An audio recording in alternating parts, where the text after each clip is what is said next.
अस्सलामु अलैकुम मुअज़्ज़ज़ नाज़रीन, हमारा आज का टॉपिक है बाइक ग्रिप सेट की रिपेयरिंग। तो इसकी रिपेयरिंग में हम देखेंगे, ये देखें कि जिस तरह से इंडिकेटर को हमने स्विच को ऑन किया है तो हमारे इंडिकेटर दोनों साइडों से ऑन नहीं हो रहे, ब्लिंक नहीं कर रहे। तो इसकी ब्लिंकिंग का ये प्रॉब्लम चेक करने के लिए हम मुख्तलिफ़ चीज़ें हैं जो इसकी टेस्ट करेंगे। सबसे पहले हम देखते हैं कि इसका फ्लैशर हमारा सही काम कर रहा है। तो मल्टीमीटर की रेंज जो है आपने DC 20 वोल्ट पे रखनी है और इसकी ब्लैक वायर के अंदर आपने इसके करंट को चेक करना है। तो यहाँ पे हमारा करंट जो है बिल्कुल ठीक दे रहा है। इसी तरह से आउटपुट वायर में भी हमने करंट चेक कर लिया है, यहाँ पे भी हमारी आउटपुट बिल्कुल ठीक आ रही है।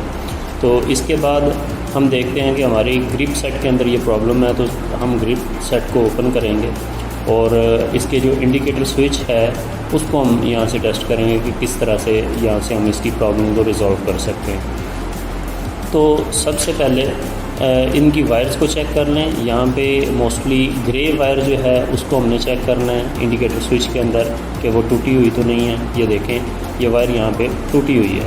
तो इसको हम सोल्ड करेंगे अच्छी तरह से साफ़ करके, इसको हम विप आउट करके इसको सोल्ड कर देते हैं इसके साथ, स्विच के साथ। और सबसे पहले तो इसको स्विच को निकाल लेते हैं बाहर। इसमें ये देखें, ये सेंटर वाला जो पॉइंट है वहाँ पे आके इसने ग्रे वायर में लगना होता है, वहाँ से ये पुल हुई है। तो इस स्विच को बाहर निकाल लिया। यहाँ पे ये स्क्रू लगा हुआ है, इस स्क्रू के ज़रिए से हमने इसको ओपन कर लिया और ये स्विच यहाँ से ओपन होके फ्री हो जाएगा। और फ्री होने के बाद इजीली इसको हम मूव कर सकते हैं। लेकिन दूसरी साइड पे इसके देखें तो वहाँ पे एक रिब लगी हुई है, उस रिब को आपने निकाल लेना है और उसके बाद ये स्विच बाहर निकलेगा। अब इसको हमने कनेक्ट करना है सेंटर वाले पॉइंट के साथ, ताकि यहाँ से हमें क्लियर हो सके, वेरीफाई हो सके कि आया हमारा ये प्रॉब्लम यहीं पे है या नहीं, या हमारा स्विच बाकी सही काम कर रहा है। सबसे पहले इस वायर के अंदर हमने इनपुट वोल्टेज चेक कर लेने कि यहाँ पे इनपुट वोल्टेज आ रहे हैं या नहीं। एक तरीका ये है कि बॉडी के साथ टच करके आप चेक कर लें। अगर यहाँ पे ये फ्लैश देता है तो इसका मतलब है कि वोल्टेज आ रहे हैं। अगर मीटर अवेलेबल है तो मीटर से आप इसको वेरीफाई कर सकते हैं कि इसके वोल्टेज कितने हैं। यहाँ पे भी उसको ब्लिंक करने चाहिए मुख्तलिफ वोल्टेज। तो यहाँ पे हम पॉजिटिव प्रॉड इसके साथ लगाते हैं वायर के साथ, और नेगेटिव हम बॉडी के साथ लगा के चेक करते हैं। तो यहाँ पे 11.87 वोल्ट्स जो है हमें ये शो करा रहा है, यानी कि पीछे से यहाँ पे वोल्टेज इनपुट के लिए हमारे पास आ रहे हैं।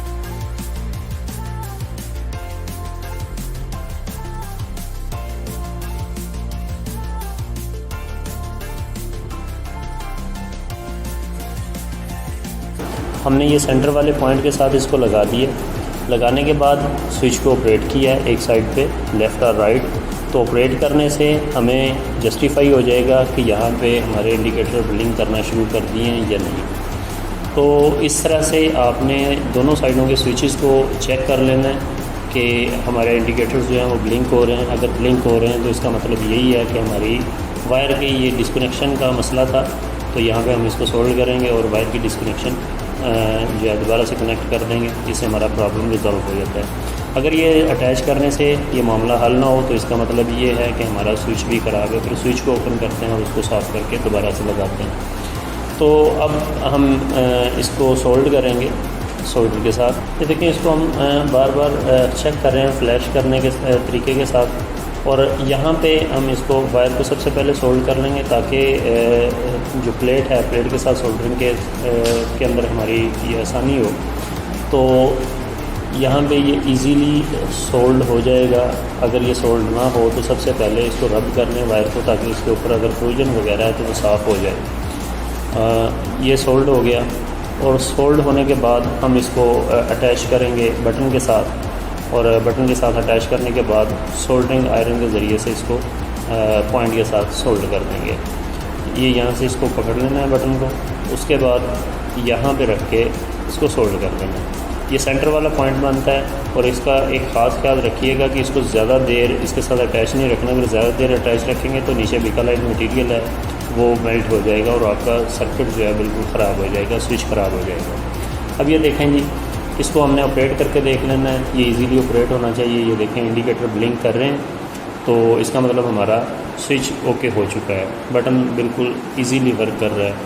तो इसकी वर्किंग को हमने वेरीफाई यहीं पे कर लेना है। और दूसरा ये है कि वायर्स को हमने इजीली चेक कर लेना है कि कहीं पे ज़्यादा हमने इंसुलेशन रिमूव ना की हो। अगर इंसुलेशन रिमूव हो तो उसको टेपिंग कर दें ताकि बॉडी के साथ ये टच हो के शॉर्ट सर्किट ना हो जाए। इसको हमने इसी तरह से बैक प्लेस कर देना है इसके इंडिकेटर स्विच की हाउसिंग के अंदर, और प्लेस करने के बाद हमने इसको जस्टिफाई करना है।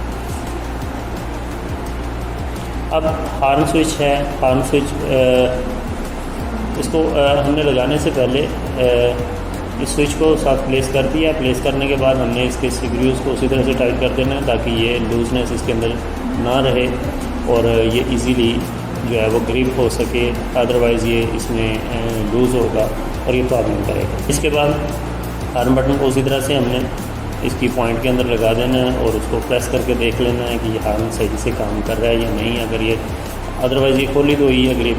सबसे अच्छी चीज़ ये होती है कि इसको रेग मार के साथ हम अच्छी तरह से साफ़ कर दें। और सबसे पहले आपने बेस प्लेट जो है उसकी क्रूजन को इस तरह से रेग मार से उतार लेना है, साफ़ कर लेना है। साफ़ करने के बाद फिर आपने इसका जो पॉइंट है हार्न वाला बटन, उसको भी आपने अच्छे तरीके से साफ़ कर लेना है और स्प्रिंग को भी इसी तरह से साफ़ करना है। ये तमाम चीज़ें जब आप साफ़ कर लेंगे उसके बाद इनको आपने आपस में अटैच कर लेना है। अटैच करने के बाद फिर आपने इनको प्रेस करके देख लेना है कि ये सही वर्किंग कर भी रहा है या नहीं।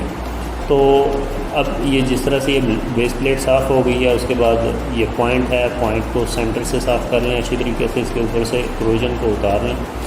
जब ये इसकी क्रूजन साफ़ हो जाए फिर इसकी साइड को थोड़ा सा रगड़ लें ताकि साइडों से भी इसकी क्रूजन साफ़ हो सके और इजीली ग्रिप हो सके स्प्रिंग के साथ और स्प्रिंग इजीली प्रेस हो।